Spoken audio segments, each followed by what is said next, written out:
इसको आप ऐसे भी समझो जैसे इंजन से डिब्बा जुड़ा हो, एक डिब्बा तो साक्षात जुड़ा लेकिन दूसरा डिब्बा इंजन से नहीं जुड़ा, दूसरे डिब्बे से जुड़ा। तीसरा उस दूसरे बोगी में जोड़ा गया, चौथा उस तीसरे में जोड़ा गया।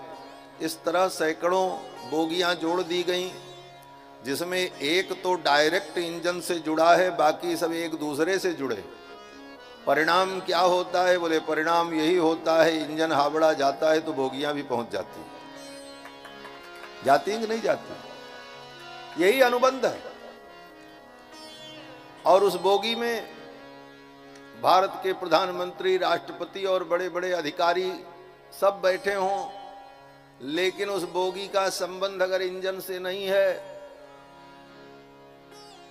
तो बोगी स्टेशन पे ही खड़ी रह जाएगी। और उस बोगी में अगर कोयला भरा है, कचरा भरा है, लेकिन इंजन से अगर संबंध है तो भी हावड़ा पहुंच जाएगा। इंजन ही भगवान रामानुजाचार्य हैं, हमारे आचार्य हैं, जिनसे हम परंपरा गुरु परंपरा से जुड़े हैं। और वह गुरु परंपरा से जो जुड़े हैं, यह संबंध ही हमको भी खींच कर वहां पहुंचा देगा, भले हमारे अंदर कचरा ही भरा हो। यह विश्वास देखो, भक्ति में, भगवान की उपासना में विश्वास का ही महत्व है। इसीलिए तार्किक व्यक्ति, तर्क प्रधान व्यक्ति कभी भगवान का भक्त नहीं हो पाता, वो तर्क ही करता है। और विश्वास करने वाला व्यक्ति विश्वास से चल पड़ता है और अपने गंतव्य तक पहुंच जाता है। इसीलिए कहा कि विश्वास बहुत जरूरी है। अनन्य साध्ये स्वाभीष्टे महाविश्वास पूर्वकम, विश्वास ही नहीं महाविश्वास।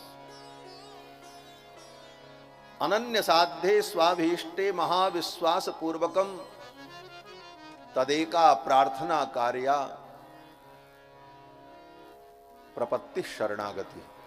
महाविश्वास, बिना विश्वास के तो व्यक्ति रेलवे स्टेशन भी नहीं पहुंच सकता, वैकुंठ क्या पहुंचेगा। हमारे पूज्य स्वामी जी कहा करते थे कि आपको रेलवे स्टेशन जाना हो अपने घर से तो रिक्शे वाले को बुलाओगे, थ्री व्हीलर बुलाओगे, जो भी साधन मिले, विश्वास करके आप बैठ गए तो वो आपको आपके गंतव्य तक पहुंचा देगा। और अगर विश्वास आपने नहीं किया, आपने कहा देखो भाई तुम हमको पहुंचा पाओगे कि नहीं पहुंचा पाओगे, तो कहेगा साहब पहुंचा देंगे। उसके बाद आपने पूछा तुमको स्टेशन का रास्ता मालूम है, तो कहेगा हाँ मालूम है।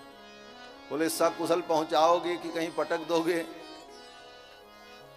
अब इस प्रकार अविश्वास अगर करने लग जाओ तो वो अंत में वो रिक्शा वाला भी ऊब जाएगा, कहेगा साहब चलना हो तो चलो, फालतू के प्रश्न क्यों करते। वह एक रिक्शा वाला भी चाहता है कि आप चुपचाप विश्वास करके उसके भरोसे बैठ जाओ, आपको शांति से पहुंचा देगा। बिना विश्वास के तो आप रेलवे स्टेशन भी नहीं पहुंच सकते, वैकुंठ पहुंचना तो बहुत दूर की बात है। लेकिन जीव का दुर्भाग्य कि रिक्शे वाले पर विश्वास कर लेगा, तांगे वाले पर विश्वास कर लेगा, डॉक्टर पर विश्वास कर लेगा, पुलिस पर विश्वास कर लेगा, वकील पर विश्वास कर लेगा, लेकिन भगवान पर और शास्त्र पर उसे विश्वास नहीं होता। यही दुर्भाग्य है। स्वल्प पुण्यवताम राजन विश्वासो नैव जायते। विश्वास होता क्यों नहीं? पुण्य का अभाव। स्वल्प पुण्यवताम राजन विश्वासो नैव जायते। पुण्य की जब कमी होती है तो शास्त्र पर, भगवान पर, संत महापुरुषों की वाणी पर विश्वास नहीं होता।